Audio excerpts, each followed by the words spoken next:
Hey there everybody, my name's Nathan Elson, and today I'm going to take you through 3 super easy natural light portrait setups that look like this. So that being said, let's just jump into it. Now for this first setup, I used a movable white wall and I placed it directly in front of these large windows. Now this lighting is often very soft and pretty, but it can also be a bit flat for my tastes. So I brought in 2 V-flat style reflectors, which I will link down in the description below, and I faced the black sides toward the model to absorb some of that light and bring out more of the shape and contrast in her face and body. Now it's a simple rule. If you want to add more contrast into your images, you need shadow, which is why I'm using the black side of these reflectors, which is also known as flagging the light. Now, if I wanted to lessen the contrast, then I would flip those reflectors around. I would use the white side and I would add in fill to bring the shadow detail down. So if you want to add contrast, use black. If you want to lessen contrast, use white. And that's really all there was to this setup. So like I said, these are super simple setups, and this is what some of the final images ended up looking like.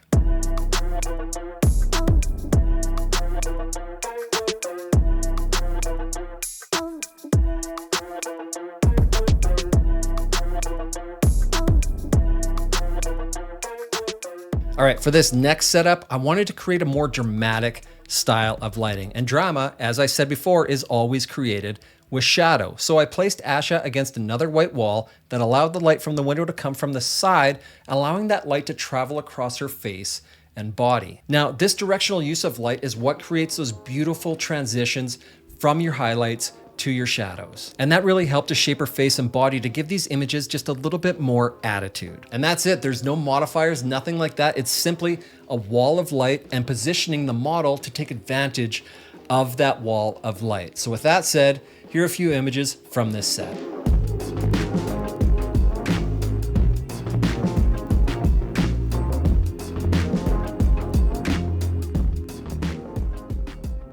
All right, now for this last set of images, I still wanted the light to come from a bit of an angle so I could keep the shaping of the light, but I wanted the images to be a little bit more light and airy. So I brought in that movable white wall and I put it in as a giant reflector to fill in the shadow without losing the shaping of the light. Now to do this, you need to find this sweet spot in the distance of your reflector to your model where you're not adding too much fill that everything is falling flat, but you're adding it enough that you're getting the brighter results that you're aiming for. And once you have that distance figured out, well, you can create images that look like this.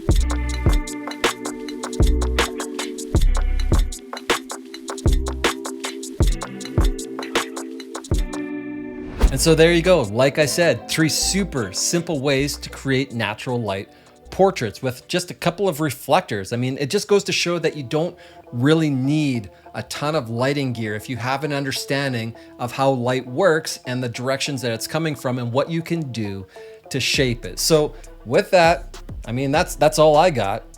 Hopefully you guys picked up a few things from this, but as always, just thank you so much for being here. I appreciate you guys so much. It's awesome that you're here.